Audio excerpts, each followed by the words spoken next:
Olá pessoal, boa noite, sejam bem-vindos a essa nossa live.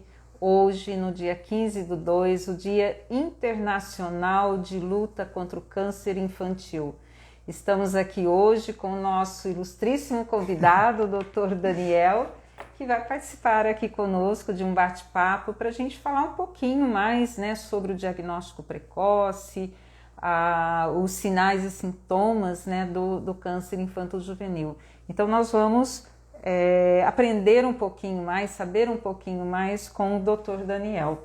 Dr. Daniel, você é médico oncologista pediátrico, né? Isso. Atua ali no Hospital do Câncer. Há quantos anos? Conta pra gente, fazendo favor.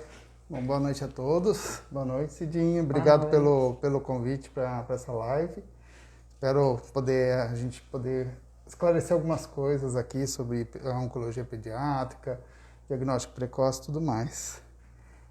Já sou oncologista pediátrico há 11 anos, né? Foi em 2011 que eu vim para Londrina, que eu terminei a especialização, então já há 11 anos que já estou aqui em Londrina atuando como oncologista pediátrico. Que legal, que bom.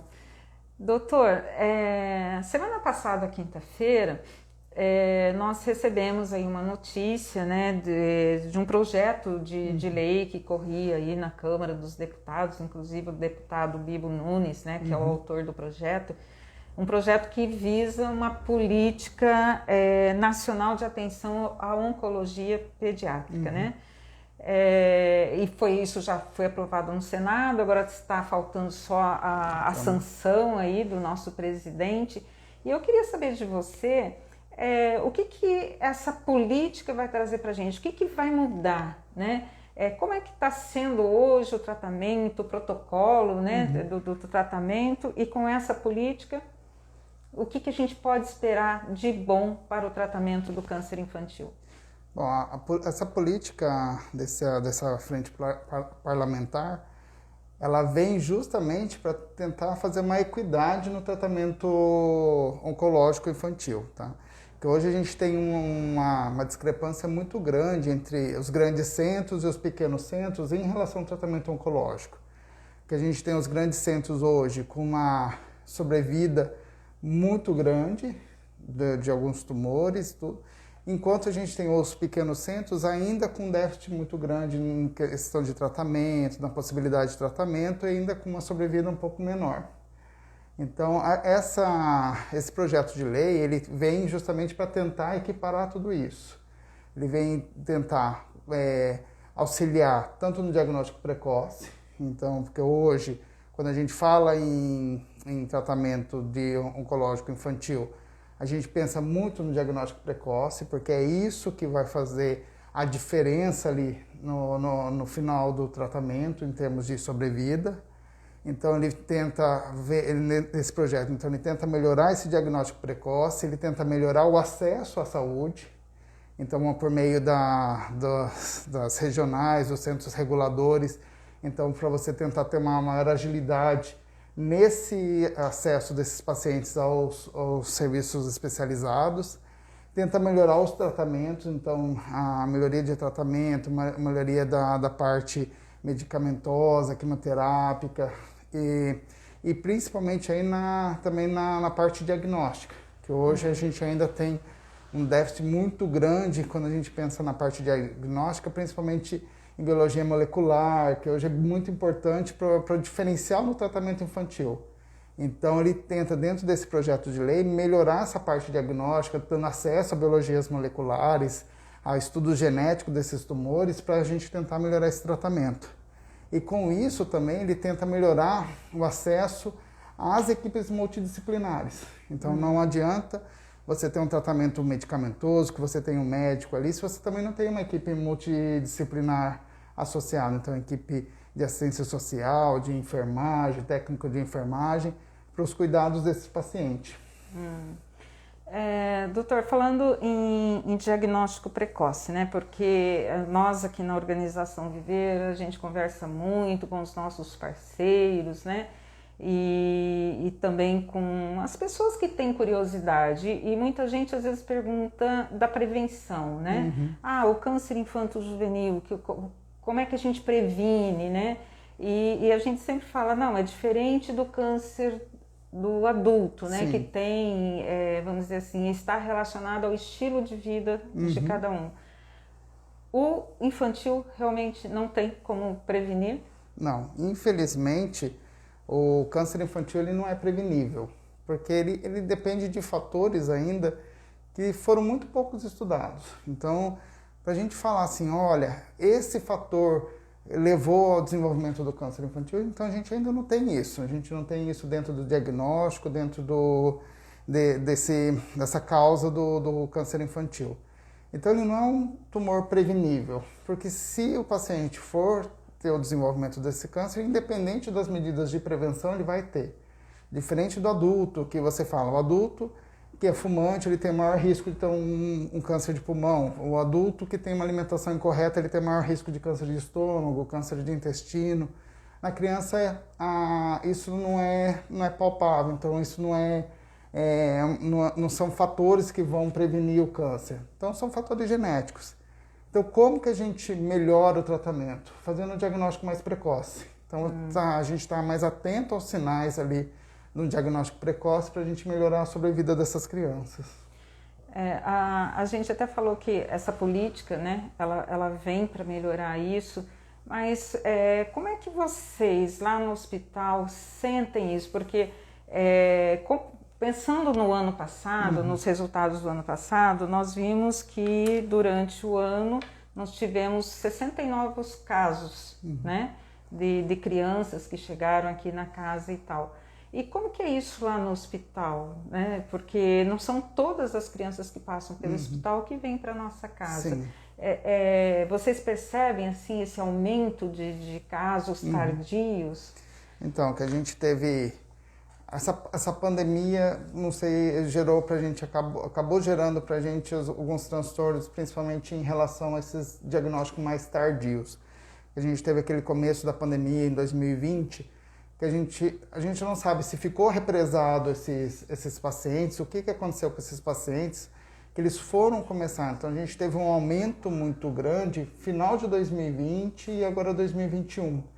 Mas a gente teve um aumento de casos com uma gravidade muito mais elevada. Então a gente viu que os casos que estavam chegando para a gente já eram casos muito tardios, alguns deles que você já não tinha mais condições de tratamento. Então o máximo que a gente poderia dar era aquele conforto de um tratamento mais paliativo, de dar um conforto na terminalidade do paciente, mas sem possibilidade de cura desse paciente. Justamente pela falta desse diagnóstico precoce desses pacientes. Então a gente não sabe se é um paciente que não está se fazendo o diagnóstico correto, ou, que é uma das premissas aqui desse projeto de lei, ou se esses pacientes não estão tendo acesso às regulações para centros especializados. E isso acaba gerando, então, um encaminhamento mais tardio desses pacientes. Assim, uma outra coisa que a gente observa também é o medo, né? A gente vê que os pais, quando, sei lá, percebem alguma coisa assim mais insistente na criança, a febre, né, que é um dos sintomas do câncer e tal, eu acho que acaba tendo assim aquela negação, Sim. né? Não quero pensar, não é câncer, não sei o quê. Aí isso acho que deve atrapalhar um pouquinho. Mas e no meio médico, né? Ali no corpo médico, existe também esse medo do médico diagnosticar precocemente o câncer por também, tipo, negar? Como que é isso? Conta pra gente, doutor. Isso, porque quando você trabalha com câncer infantil, é uma coisa que é muito doída, não só para a família, mas para a equipe de assistência também. Então, para o próprio médico, para a própria equipe de enfermagem. Então, é um diagnóstico muito doído. Então, muitas vezes, você vê que aquilo pode ser um câncer infantil, mas você tenta, não, vamos investigar outras coisas, não, é a última possibilidade, vai ser um câncer infantil. E muitas vezes, quando o médico chega a fazer o diagnóstico, não é realmente um câncer, muitas vezes você tem aquela questão de que ele encaminha a família, sem dar o diagnóstico. Então, nós já tivemos muitos pacientes de chegar atrasado para a gente. Por quê? Porque o médico viu que era um câncer, não comunicou à família, falou assim, olha, você precisa procurar um médico mais especializado. Mas não falou para a família por que precisava procurar esse médico especializado, o que ele estava achando em relação àquele paciente, e isso faz com que a família também, porque você falar para a família, olha, você vai para um hospital do câncer. Então, não, mas meu filho não tem câncer, eu vou procurar um outro médico, mas para o hospital do câncer eu não vou. E isso vai atrasando cada vez mais o diagnóstico.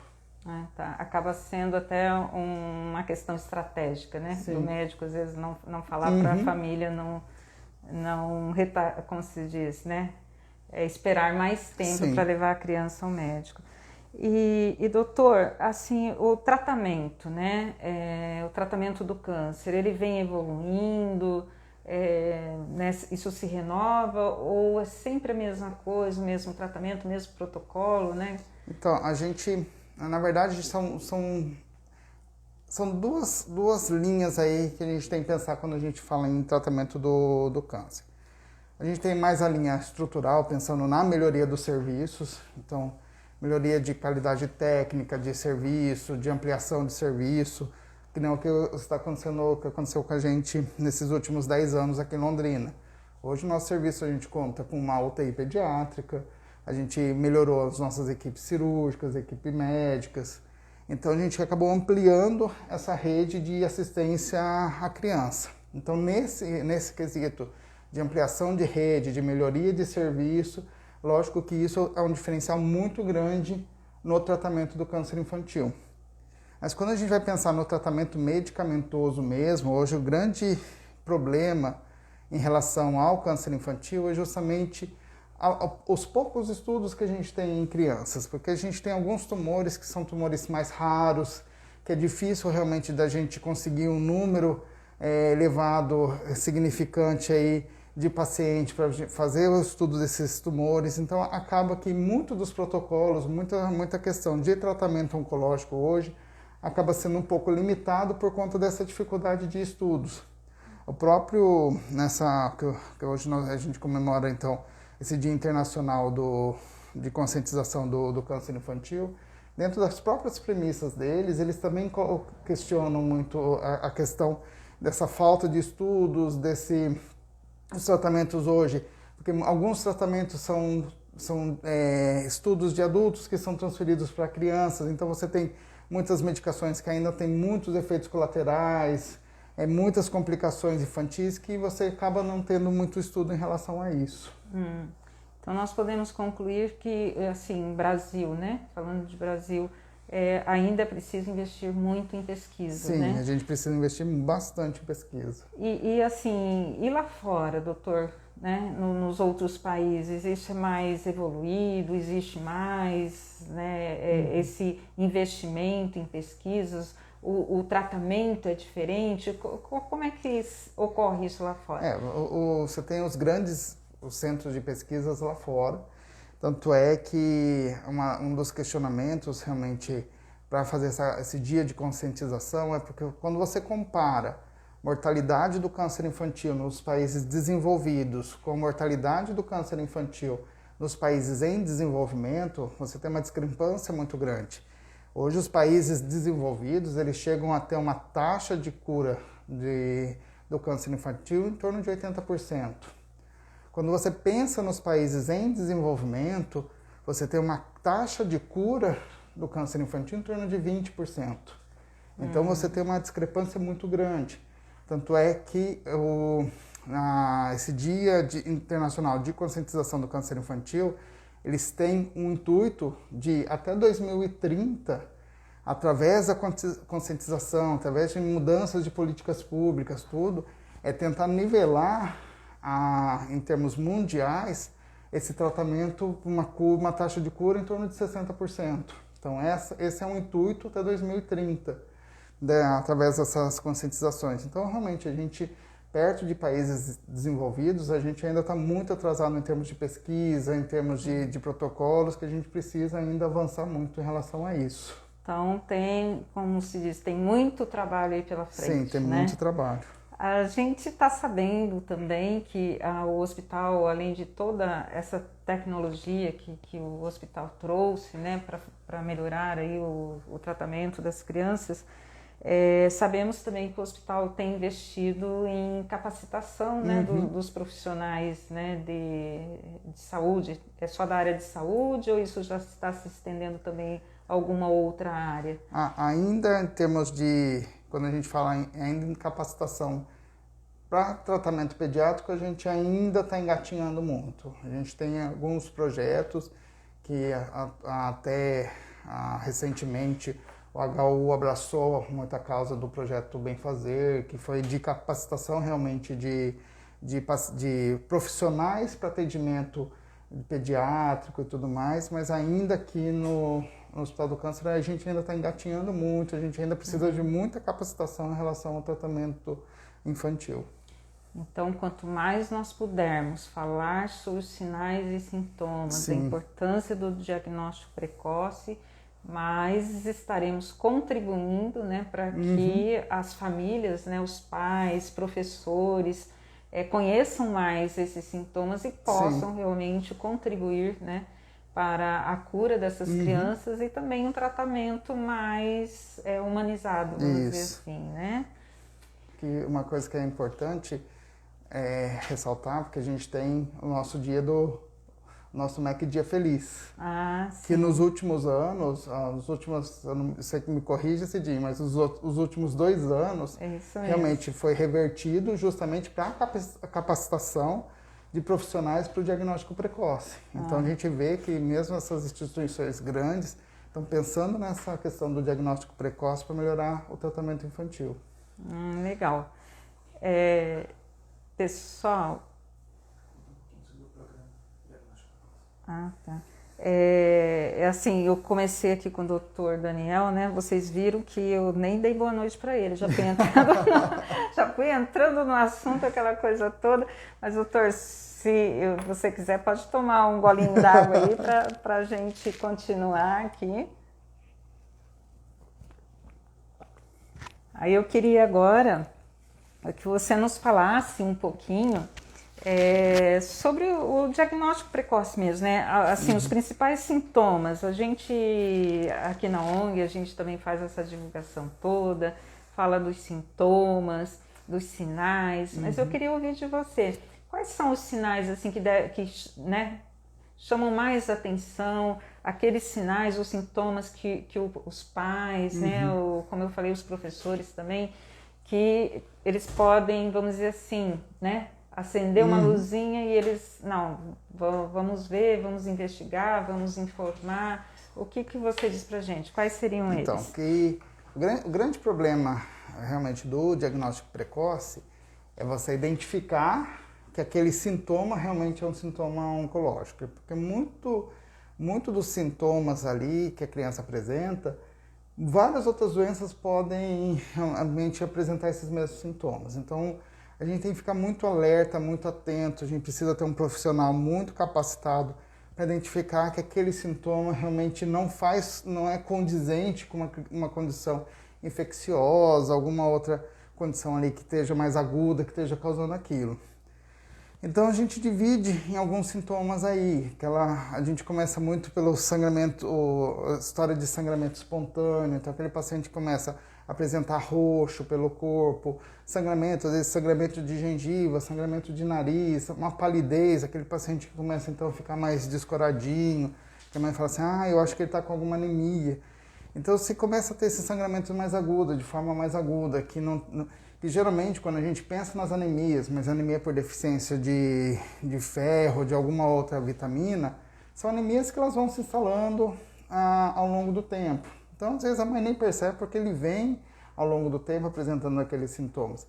Mas se você começa a ter aquele paciente que tem uma anemia mais aguda, então a mãe percebeu que ele começou a ficar descorado de uma hora para outra, começou a ter esse sangramento, esses hematomas, e isso pode chamar a atenção que pode ser um caso de câncer. Outros sintomas são principalmente os carocinhos, principalmente carocinho no pescoço, caroço na axila, caroço na virilha, que tem uma diferença, porque esses caroços podem ser doenças infecciosas, podem ser. Mas uma que chama muito a atenção, Em geral, quando você pensa nesses caroços como doença oncológica, são caroços de crescimento muito lento, então que ele começa a crescer ali, a mãe percebe que está crescendo, mas que não fica vermelho no local, às vezes não tem dor no local.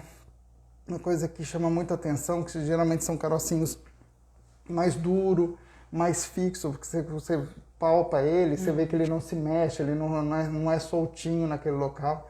E isso a gente começa a chamar a atenção que possa ser realmente algum sintoma oncológico. Tem um inchaço na barriga, então aquelas crianças que começam a ter um aumento do volume da barriga também sem uma causa específica. Isso também pode chamar, então às vezes até aparecimento de alguma massa na barriga também pode ser sinal de câncer. A gente tem, hoje, agora está se falando muito do retinoblastoma, então a questão de alterações oculares, então o mais comum agora é que a gente fala do olho de gato, que é o reflexo branco, né? Que antigamente a gente falava que o retinoblastoma a gente fazia o diagnóstico na festa de primeiro aninho da criança, que a gente tinha aquelas máquinas fotográficas com flash, e a hora que você batia o flash, que o olho de todo mundo ficava vermelho, você olhava para o olhinho da criança, que é o olhinho branco. Então, alteração ocular, então esse reflexo branco do olho, às vezes o aumento anormal de um olho ou dos dois olhinhos, alguns tumores causam equimose, então fica aquele olhinho roxo, fica aquele hematoma roxo em volta do olhinho. Então isso pode ser sinal de câncer infantil. A perda de peso inexplicada, então tomar muito cuidado, principalmente aí na adolescência. Porque assim, na criança, em geral, a criança está naquela fase de crescimento, naquela fase de que ela engorda mais. Então, às vezes, na criança pequena, uma perda de peso, ela é mais facilmente diagnosticada do que, por exemplo, na adolescência. Porque na adolescência envolve outros fatores, às vezes é fator dietético, que a criança começa a fazer dieta e tudo mais. Então, aquela perda de peso que não tem envolvimento com a alimentação, isso também pode ser sintoma de câncer infantil. A gente tem, além disso, as dores de cabeça. Então, a dor de cabeça, às vezes, é um pouquinho difícil de você fazer o diagnóstico, porque é uma enxaqueca, a criança foi na escola, às vezes ficou o estresse escolar e tudo mais, então você fala que é uma dor de cabeça tensional.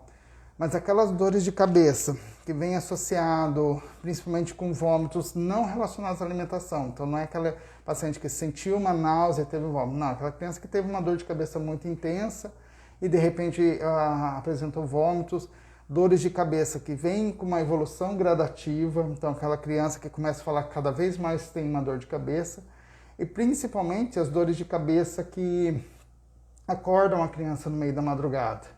Porque, em geral, as enxaquecas, as cefaleias tensionais, elas têm a tendência a melhorar com repouso. Mas as dores de cabeça, que está muito relacionada com os tumores cerebrais, elas estão relacionadas justamente com o aumento uma piora durante o sono. Então, aquela criança que acorda com a dor de cabeça. E o cansaço excessivo. Então, aquela criança com cansaço excessivo, sem explicação também, não é uma criança que fez uma atividade muito intensa, nem nada disso. E as dores em membros. Então, dor no braço, dor na perna, aquela dor óssea de forte intensidade. Então, todos esses são sinais do câncer infantil. Que legal. Vamos ver se tem ali, vamos ver com a nossa equipe de apoio, se tem alguma pergunta aí para nós, né, doutor? Então tem uma ali, existe alguma peculiaridade nos sintomas que possa dizer que aquilo é um câncer e não um outro problema mais simples? Infelizmente não, tá? Porque muitos desses sinais realmente são inespecíficos e que podem realmente confundir, principalmente com doenças infecciosas. Mas é justamente essa tensão. Então, a tensão. A criança está perdendo peso, mas não mudou a dieta, não mudou, o cardápio continua o mesmo, tudo. Opa, isso chama atenção. Aquilo que eu falei da dor de cabeça, a dor de cabeça que acorda a criança à noite, que começa a ter piora progressiva. Então, o que vai chamar mais atenção justamente são nessas evoluções desses sintomas, né? Que muitas vezes, quando você tem quadro infeccioso, alguma outra doença, geralmente são episódios agudos, e então a criança tem aquela piora aguda, mas 2, 3 dias ali, a criança começa a ter melhora desses sintomas. Se esses sintomas começam a se tornar progressivos, sem uma melhora, e aí qual que é o grande problema de tudo isso? Geralmente é o estresse familiar, porque você começa a investigar, e você não consegue identificar uma causa e aquilo vai te trazendo mais estresse familiar. Então esses sintomas, essa investigação muitas vezes pode significar um câncer infantil. Doutor, hoje nós tivemos, até publicamos, né, o depoimento de uma mãe, a mãe da Brenda, e ela falando, né, do quanto demorou para ela receber o diagnóstico, que teve aí um período de 3 meses, né, para ela poder receber o diagnóstico. E ela até conta uma cena em que ela estava no hospital e ela reclamando com a enfermeira que a filha estava sentindo muita dor e tal, e a enfermeira chegou e falou, não, é manha da Brenda, é manha da criança, né? Então nós podemos concluir, e assim não queremos que os pais também se desesperem, né? Mas eu acho que a gente pode dizer que quando a criança ela insiste ali dizendo que está doendo, que ela está sofrendo, é porque está mesmo, né? Sim. A criança não mente. Exatamente, porque o grande problema é a criança é manhosa, a criança... Não, se a criança está reclamando, está se queixando de uma dor, está tendo uma queixa, a gente tem que valorizar. A criança não... ela tá sobre um estresse que ela não... Por mais que ela fosse manhosa e tudo mais, não é uma criança que está num hospital, ela não estaria no hospital ali à toa, queixando de uma dor ali à toa. Ela queria estar em casa, ela queria estar acolhida pela família, ela não ia querer estar naquele ambiente. Então a gente tem que levar em consideração isso. Tá. Parece que nós temos mais uma perguntinha. Estou notando sintomas persistentes no meu filho. Qual serviço médico devo procurar primeiro? Sempre o ideal é sempre procurar um pediatra, tá? Então a gente tem que tomar muito cuidado também com isso, porque às vezes o serviço não tem um pediatra específico, às vezes tem um serviço que tem um clínico geral. É diferente um olhar pediátrico do olhar de um clínico e tudo mais. Então sempre que você tiver um sintoma persistente, sempre procurar o pediatra, fazer uma avaliação completa desse paciente para depois ele realmente avaliar a necessidade do encaminhamento para um serviço especializado. Eu estou me lembrando aqui também de um outro caso que nós tivemos, já mais antigo, em que a mãe ela nos contou que a médica que a atendeu na unidade básica de saúde a ensinou a mentir, né? Para que ela pudesse fazer um exame, que aquele exame ia realmente levá-la ao diagnóstico, né? Ainda estamos nessa era de que às vezes a mãe precisa mentir para o médico acelerar o procedimento. Não, e você entra numa questão muito perigosa também, porque aí você começa a ver que você começa a mentir para conseguir alguns exames e você já começa a perceber, não, mas essa mãe aí, ó, ela quer exame, ela não tá pensando na filha, ela só quer... E isso começa também a gerar uma dificuldade dentro do serviço, dentro das equipes, você passa a não confiar nessa mãe. Eu acho que hoje o tratamento, quando a gente vai pensar em tratamento, principalmente tratamento de câncer, a gente precisa de uma confiança muito grande em relação à mãe, em relação à família. E aí você começa a perder essa relação de confiança também, porque aquela mãe... ela está falando isso porque ela quer tal exame. Então você começa a perder essa confiança e você começa a não dar valor para algumas queixas que realmente existiam. Então eu acho que não é por aí. Eu acho que tem que ser o mais sincero possível dentro do sintoma, sempre falar realmente a verdade, o que está acontecendo com o paciente, porque a gente ninguém vai pedir exames a mais, nem exames a menos por conta disso. E aí acaba dificultando realmente o início do tratamento e às vezes até o próprio tratamento. Exatamente. Né? Tem uma dúvida aqui da Daniela. Meu filho tem aftas e dor de cabeça sempre. Devo investigar? Depende, porque em geral, quando essa questão, eu não sei a idade da criança, mas é muito comum, principalmente na idade escolar, alguns tipos de infecção, principalmente em algumas épocas do ano. E algumas dessas infecções realmente são infecções aftosas. Então precisa avaliar mesmo se essas aftas elas estão relacionadas a esse quadro infeccioso. Então ver na escolinha como é que são as outras crianças, porque geralmente esses quadros de aftas, tudo geralmente as outras crianças também às vezes podem apresentar. E dor de cabeça é aquilo que eu falei, tem que avaliar muito a questão dos sintomas associados, porque a dor de cabeça por si só, ela pode ser só uma cefaleia tensional, às vezes pelo estresse da escola, às vezes pelo estresse da família, às vezes algumas famílias que passam por dificuldades em alguns momentos, essa criança vai referir esse sintoma. Mas é justamente aqueles outros fatores associados. Essa dor de cabeça acorda essa criança no meio da noite, tem vômitos não relacionados à náusea, então isso que tem que avaliar para a gente realmente conseguir pensar no câncer infantil. Mais um ali, é um pedido da doutora Tânia. Olha, olá, doutora Tânia. Ela está pedindo aqui para a gente comentar sobre o programa do diagnóstico precoce. Qual o objetivo e quem desenvolve? Então, o principal objetivo do programa de diagnóstico precoce é justamente a gente acelerar essa identificação do câncer infantil, porque quanto mais a gente demora para fazer esse diagnóstico, mais tardiamente chega essa criança para a gente, já com tumores ali, às vezes sem condições de tratamento. Então, o objetivo é justamente você capacitar profissionais de saúde, não necessariamente só médicos, tá? Mas todos os profissionais de saúde envolvidos no tratamento dessa criança. Então, médicos, enfermeiros, técnicos de enfermagem, assistente social. Então, fazer essa capacitação desses profissionais para conseguir justamente fazer a identificação desses sintomas que a gente acabou mencionando aqui, de uma maneira mais ágil, para você conseguir encaminhar esses pacientes para um serviço. Então, em geral, quem acaba desenvolvendo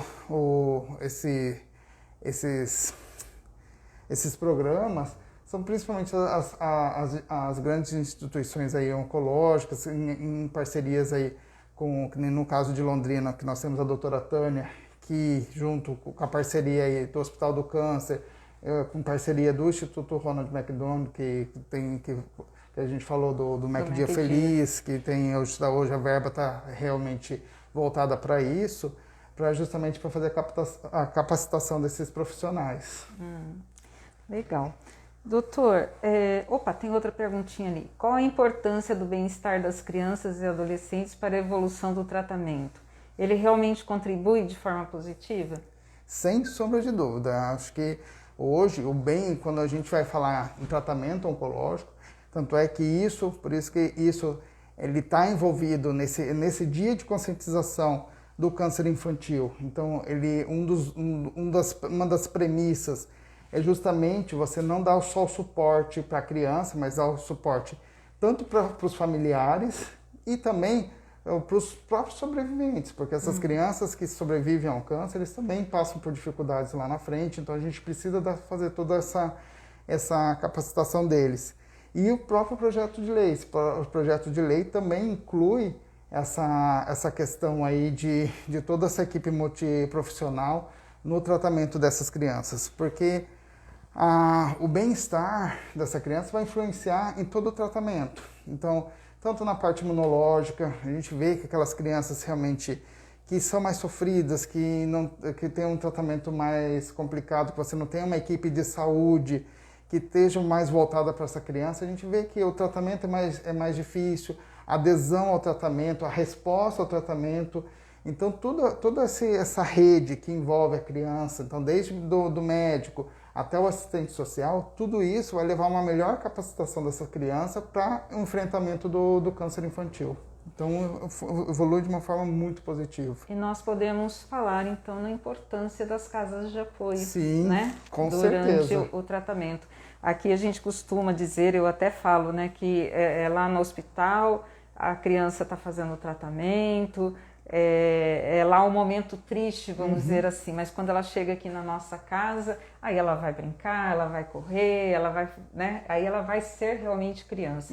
Porque algumas vezes, né, algumas pessoas a gente convida, né, para que venham à nossa casa para conhecer o trabalho da organização Viver, E muitas pessoas falam, mas eu acho que eu não tenho estrutura para ver a criança doente e tal. E eu sempre falo, não, mas você vai chegar lá na Organização Viver, na ONG Viver, você vai ver a criança correndo, brincando, criança sendo criança, né? Criança normais, né? E às vezes a gente fica sabendo que ela está passando pelo tratamento, porque está carequinha ou né, algum outro sinalzinho, mas normalmente, né?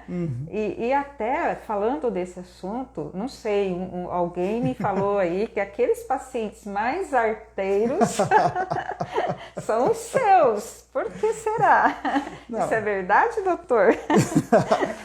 Dizem, mas os meus pacientes, tadinhos, são os mais queridos.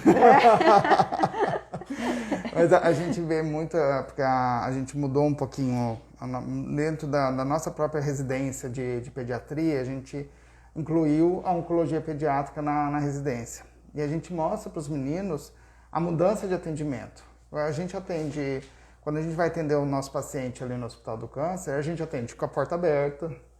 Às vezes a gente está atendendo um paciente, aí chega outro paciente. Então você tem uma convivência diferente, tanto é que eles veem assim, o carinho que os pacientes têm com a gente e tudo mais. E isso realmente a diferença no tratamento é muito grande. Eu tive recentemente um paciente novo que chegou para mim, que na primeira consulta a mãe virou assim, nossa doutor, mas eu nunca vi um médico examinar desse jeito, o carinho que você teve com meu filho. E isso na primeira consulta da mãe. Então ela já me deu um retorno nessa primeira consulta, do diferencial de você atender a criança dessa forma. Então eu acho que isso é muito importante para a evolução dessas crianças. Uma coisa que eu estava até vendo, estava olhando, me preparando para a nossa live de hoje, e até uma coisa que eu vi no próprio site da Sociedade Brasileira de Pediatria, de você não tratar o paciente oncológico como se fosse uma criança diferente. Não. O paciente não é porque ele tem uma doença oncológica que você vai cuidar dele como se fosse uma criança frágil, nem nada disso. É para você tratar ele como uma criança normal. E você tentar limitar o menos possível das atividades normais dele. Então, tudo que você puder preservar das atividades dele brincar, às vezes até de frequentar a escola e tudo mais, você tenta manter aquelas atividades o mais normal possível, porque isso faz diferencial depois no resultado do tratamento. Que bom, né? Assim, aqui na casa a gente acompanha as mães e normalmente quando elas recebem o diagnóstico lá no hospital, elas chegam aqui totalmente arrasadas, né? E aí, conversando com a Tatiane, que é a nossa assistente social, a psicóloga, até mesmo a nutricionista, a gente vai vendo que elas vão se acalmando, vão vendo que não é o fim do mundo, que tem outras pessoas que podem, né, ajudá-las e assim, que estarão com elas durante todo o tratamento, né? E sou prova aqui, como os demais funcionários, que muitas mães, né, elogiam o seu trabalho, elogiam o trabalho da doutora Tânia, né? Vocês são super queridos por eles, até as crianças, né? Eu já vi até uma das suas pacientes, que quando você chegou aqui na casa, ela estava aqui, não me lembro o nome dela agora, mas o carinho né, que ela demonstrou ali, abraçando o doutor Daniel, aquela coisa toda. Então, isso tudo é muito gostoso de ver, né? É muito prazeroso. E a gente vê realmente o quanto essa união do hospital com as casas de apoio, né, tem tudo a colaborar, né, com o desenvolvimento aí do tratamento. Bom, acho que a nossa live está já chegando ao final, né? Quero agradecer, né, a todo o corpo, né, de médicos, de enfermeiros, né, a equipe do Hospital do Câncer, né, as crianças são as mesmas, vêm de lá para cá, então a gente vê o carinho, né, que todo hospital tem, o cuidado que eles têm, vocês, né, como eu falei, você, a doutora Tânia, o doutor Fausto também, nós só temos muito a agradecer a todos vocês, pelo carinho que vocês dão a eles, pelo tratamento, né, como você falou, né, cada vez mais humanizado. Certo. Então, assim, a gente tem muita gratidão, né? Inclusive quero estender essa gratidão também a toda a nossa equipe aqui da Organização Viver, porque no final das contas nós estamos trabalhando todos para o mesmo objetivo, que é, né, dar o melhor possível para as crianças, os adolescentes e suas famílias também, né? Que eles não vêm sozinhos, né? Não. Então tem toda uma estrutura aí por trás e estamos aqui, né, para isso. A gente, na verdade, que tem que agradecer a ONG Viver, porque assim, todo mundo enxerga ali o tratamento da criança, olha, a criança, o médico foi lá, tratou a criança curou, mas pouca gente enxerga o que tem por trás. E justamente esse acolhimento da família. Acho que pouca gente enxerga essa família que foi acolhida, de todo esse suporte, de todo esse bem-estar. E quem faz isso é a ONG Viver. Então, a gente tem um apoio muito grande, porque lá a gente dá notícia. Mas muitas vezes não é lá que o paciente, que a família vai assimilar isso, vai ser junto com vocês. Justamente é isso que você falou, nessa conversa, nessa convivência com os outros familiares, em todo esse acolhimento. E isso é que faz o grande diferencial hoje do nosso tratamento. Então a gente que agradece a ONG Viver por todo o apoio que vocês dão pra gente durante todos esses anos aqui. Daniel, foi um prazer conversar com você. Pena que acabou tão rápido, né? Agora que nós estamos mais soltos, né? E poderíamos conversar melhor. Sim. Mas assim, valeu, né? Valeu por ter aceito o nosso convite, né? Muita gratidão mesmo a você, né? Por estar aqui hoje conosco.